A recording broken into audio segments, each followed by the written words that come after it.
जय माता दी।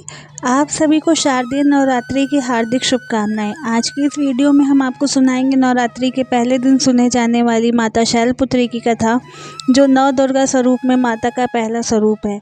नवरात्रि का पहला दिन इन्हीं माता को समर्पित है। प्रथम नवरात्रि में माता शैलपुत्री को प्रसन्न करने के लिए ही व्रत किया जाता है। साथ ही आप सुनेंगे माता शैलपुत्री की पूरी पूजा विधि। आपसे प्रार्थना है कि यह कथा अंत तक अवश्य सुने। कथा शुरू होने से पहले हमारे चैनल को सब्सक्राइब करके एक बार कमेंट्स में दिल से जय माता दी अवश्य लिखें। माता शैलपुत्री नवरात्रि के पहले दिन इस कथा को सुन रहे सभी भक्तों पर अपनी विशेष कृपा बरसाए। तो आइए अब शुरू करते हैं नवरात्रि के पहले दिन पर नव दुर्गा के पहले रूप माता शैलपुत्री की कथा। तो प्रेम से बोलिए श्री गणेशाय नमः। ओम जयंती मंगला काली भद्र काली कपालिनी दुर्गा क्षमा शिवा धात्री स्वाहा सुधा नमोस्तुते।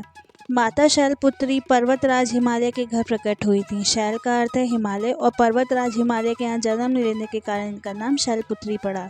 पार्वती के रूप में इनको ही भगवान शिव जी की पत्नी के रूप में जाना जाता है। माता शैलपुत्री का स्वरूप बेहद शांत और सरल है।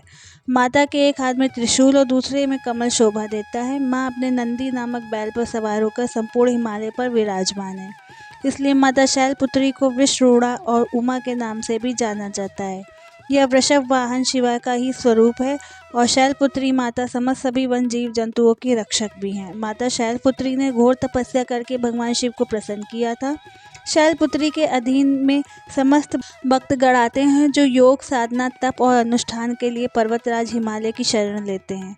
माता अपने भक्तों की हमेशा मनोकामनाएं पूरी करती हैं और साधक का मूलाधार चक्र जागृत होने पर सहायता करती हैं।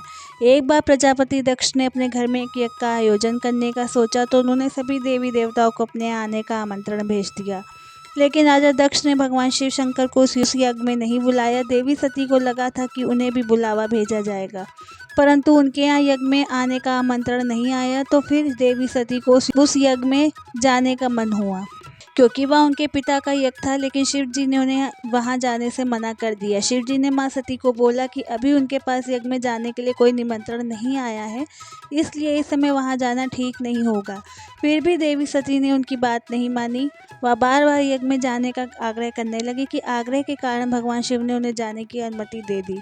फिर देवी सती जब अपने पिता राजा दक्ष के यहाँ पहुंची, तो उन्होंने देखा कि अपने पिता के यहाँ कोई उन्हें सम्मान और प्रेम के साथ बात ही नहीं कर रहा था। वहीं देवी सती की अन्य बहनें भी उनका तथा शिव जी का मजाक उड़ा रही थीं। स्वयं देवी सती के पिता प्रजापति दक्ष ने भी सती का अपमान करने का कोई मौका नहीं छोड़ा। इस प्रकार वहां मौजूद सभी लोग सती माता के साथ रूखा व्यवहार कर रहे थे। जब सती जी की माता ने अपनी बेटी को देखा, तो उन्हें प्यार से गले लगा लिया, परंतु अन्य सभी का ऐसा व्यवहार देखकर माता बहुत ही अधिक दुखी हो गई। तब अपना और अपने पति भगवान भोलेनाथ शिव शंकर का अपमान माता सती आदि शक्ति सहन नहीं कर पाई।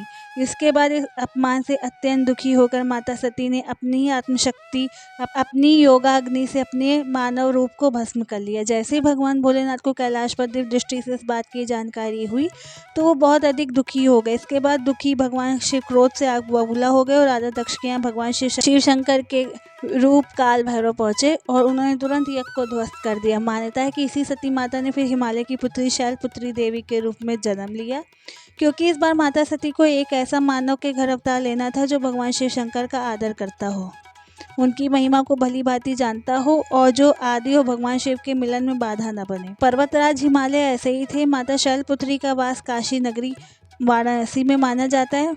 वहाँ माता शैलपुत्री का एक बेहद प्राचीन मंदिर भी है, जिसके बारे में मान्यता है कि यहाँ माँ शैलपुत्री के सिर्फ दर्शन करने मात्र से ही भक्तजनों की सभी मनोकामनाएं पूरी हो जाती हैं। तो ये भी जाता है कि नवरात्रि के पहले दिन यानी प्रतिपदा को जो भी भक्त यहाँ माता शैलपुत्री के दर्शन करते हैं, उसके सारे वैवाहिक जीवन के कष्ट दूर हो जाते हैं। माता शैलपुत्री के बाएं हाथ में कमल और दाएं हाथ में यहाँ त्रिशूल रहता है।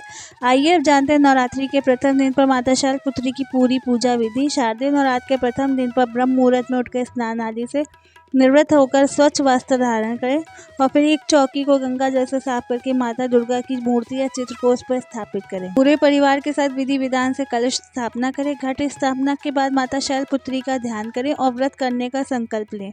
माता शैलपुत्री की पूजा शून्य उपचार विधि से की जाती है। इनकी पूजा में सभी नदियों, तीर्थों और दिशाओं का आवाहन भी किया जाता है। इसके बाद माता को कुमकुम और अक्षत लगाएं। इसके बाद सफ़ेद, पीले या लाल फूलों को माता रानी को अर्पित करें। फिर माता शैलपुत्री के सामने धूप दीप जलाएं और 5 देसी घी के दीपक जलाएं। इसके बाद माता शैलपुत्री की आरती उतारें और फिर शैलपुत्री माता की कथा, दुर्गा चालीसा, दुर्गा स्तुति या दुर्गा सप्तशती आदि का पाठ करें। इसके बाद परिवार समेत माता शैलपुत्री के जयकारे लगाएं। माता शैलपुत्री को भोग लगाकर अपनी पूजा को संपन्न करें। शाम के समय में माता रानी की आरती करें और ध्यान करें। अगर आपको मेरा ये वीडियो पसंद आया हो तो प्लीज़ लाइक, शेयर, सब्सक्राइब कीजिए। Thank you. जय माता दी।